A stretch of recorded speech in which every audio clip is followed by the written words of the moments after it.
Hi, I was recently browsing AliExpress and I'm not sure if it's because of my previous purchase history, but I just seem to be inundated with listings for these LED neon rope lights. And I have purchased some in the past, just single colour units, and you can make nice decorative art on the wall, or you can actually turn it into a sign if you can mould it into the shape of letters, words or symbols or that kind of stuff. But what interested me about these particular ones is these ones have got addressable RGB LEDs in it. So instead of it just all being one colour, you can create some nice animated effects. So we're going to take a look at these today and maybe see if we can get it working with the DIN rail ESP32 boards that we got made at PCBWay the other day. So this video is sponsored by PCBWay, and PCBWay are pretty much your one-stop shop for all your home and professional projects. As you know, you can get prototype and advanced PCBs manufactured here for extremely competitive prices. They also offer PCB assembly services where you can get your components assembled onto the boards, offering both single and double-sided loads. You can also get mechanical parts made, so CNC machining, 3D printing, as well as sheet metal folding. So that's PCBWay's services. Don't forget to visit them if you're thinking about getting some parts made.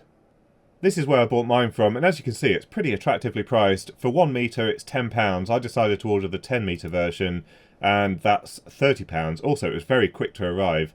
It only took 5 days, which is pretty impressive during December. Normally things take quite a lot longer. There are 84 LEDs per metre, and from the illustration it looks like it does come with a controller and also possibly a power supply as well, but as I said, I want to try and get this working with my own ESP32, but I'll put a link to this listing in the description down below. Here's what you get inside the box. So you have the LED strip, you have a controller which has Wi-Fi and Bluetooth, and it's compatible with the Tuya app, which everything seems to be Tuya based when you buy RGB stuff from China at the moment. You do get a remote control as well, so that you can control it without using the app. Some clips to hold it in place, and then a power supply, which caught me slightly off guard. This one actually says an output of 24 volts, which I wasn't expecting. I'm not sure if that means there's a converter in here, or whether this LED strip really does run off 24 volts, because given that it's got individual addressable LEDs, I don't know of any that can run directly from 24 volts, but it doesn't say in the specifications anything about what type of LEDs they are, just RGB IC LEDs. So we will test this all out in a moment and just check what the output of this is. Now, I'm pretty sure this isn't a jet power supply. I think they've just stuck that on there. It does feel pretty substantial, but the and the DC cable feels quite substantial, but the mains cable is super light. So I think this is the standard aluminium or steel cable that they use in these cheap Chinese power supplies. I'm not massively trusting of these power supplies, so I have brought out the isolation transformer. Let's plug it in and see what happens. And so, oh, we get a blue LED, that's quite unusual. Let's check the output voltage. And yeah, it's 24 volts. So I think what we'll do now is we'll give it a quick test, but then I think we'll have a look inside here. Right, let's connect this up. Now, if these LEDs are special 24 volt LEDs, that's quite a neat way to overcome the voltage drop issue that you often get with WS2812 LED strips. We've got 10 meters here and there's no way to inject additional power. And normally once you've added about 5 meters or so of WS2812 LEDs on the thin, flexible PCBs, you're getting quite a lot of voltage drop and then you start to lose colour accuracy. So it could be quite neat if this is able to run from 24 volts.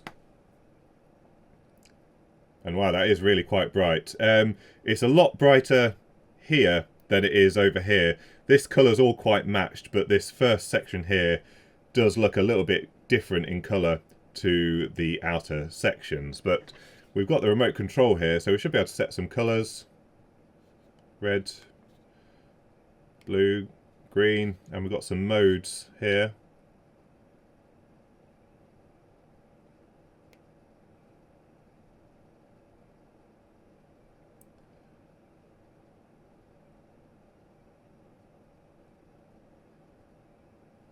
Now I'm noticing chunks of LEDs at the moment illuminating.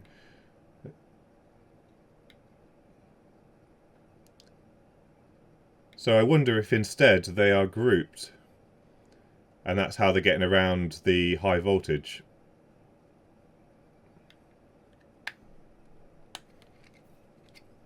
This is what it looks like inside, and there is a DC to DC converter, but this definitely isn't rated for several amps, so I think this is just providing the supply for the logic in here. You can see the microphone and the little preamp circuit, and then we've got the output to the LED strip, which seems to have a Zener diode and a SOT23 5-pin package here. I wonder if that's some kind of buffer. We might have to do a few measurements just to see how this works before we can hook it up to the ESP32. But yeah, let's see if this is actually 24 volts. I'm pretty sure it is. So we've got the meter here. We'll stick this on here and one on the DC jack. Yeah, so 24 volts straight onto the LED strip. We just need to check what the logic levels look like.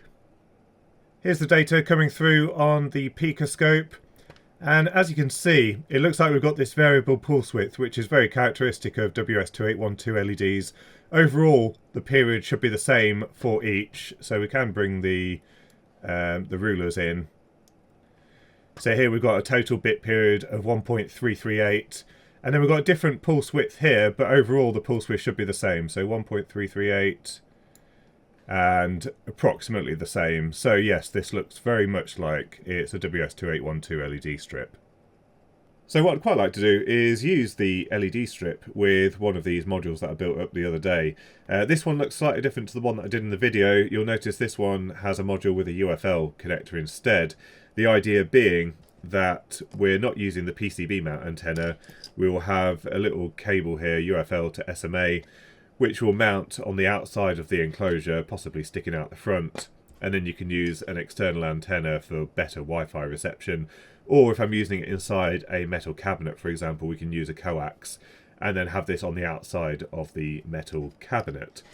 Now, I'm not sure whether I'm going to revisit this PCB design or not. What I did find out is it's impossible to blink these LEDs using ESPhome for the RX and TX lines on the UART, so I'd need to tie these directly with some buffers probably to the UART lines.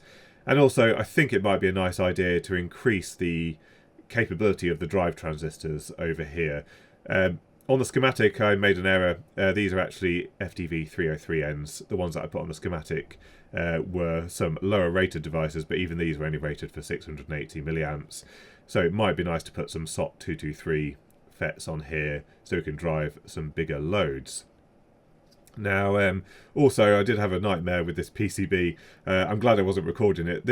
I do quite like using the hot plate because it's quite quick and easy to set up, but I do have an SMD oven which is perfectly capable of doing these, but I dropped this PCB twice after reflowing it while it was still hot and all the components went everywhere, so I had to build this PCB 3 times.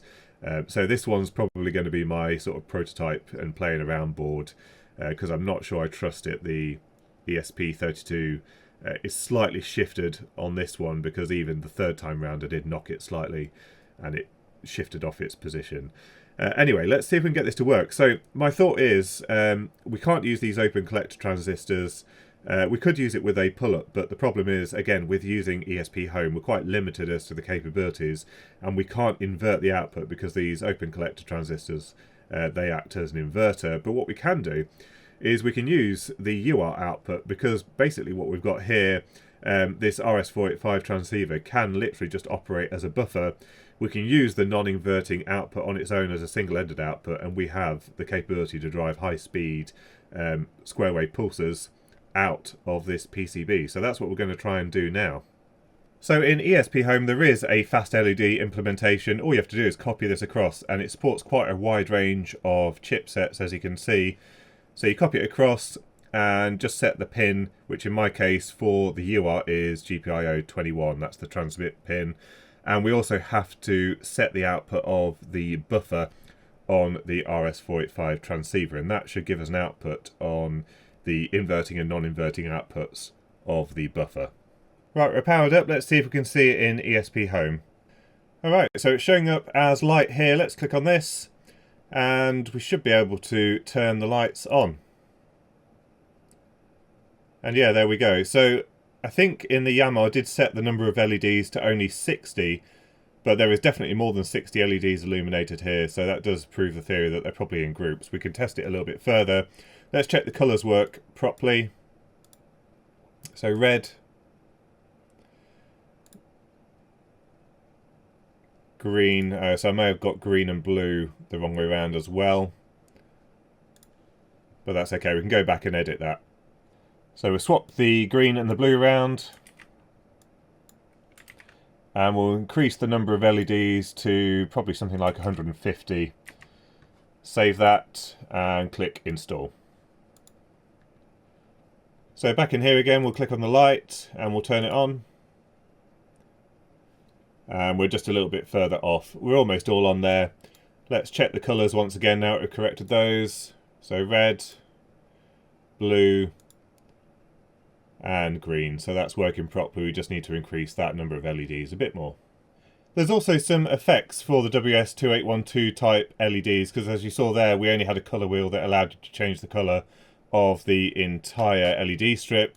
So I've just copied some of those effects into here. These are just demo ones, and let's see what happens.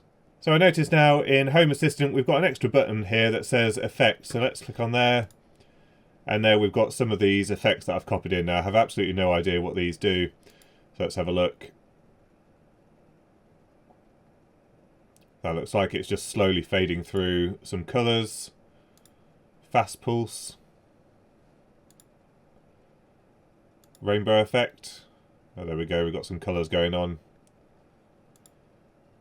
Colour wipe. Scan effect.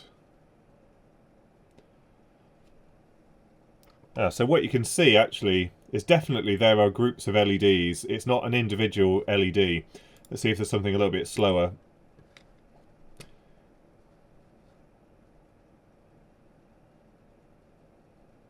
Yeah, so there's 6 LEDs, I think, per group, so per address.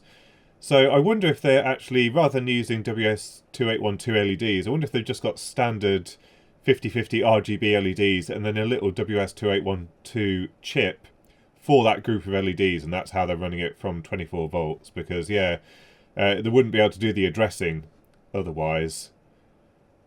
So, yeah, I think they've just used RGB LEDs in a separate chip. But that seems to be working quite nicely.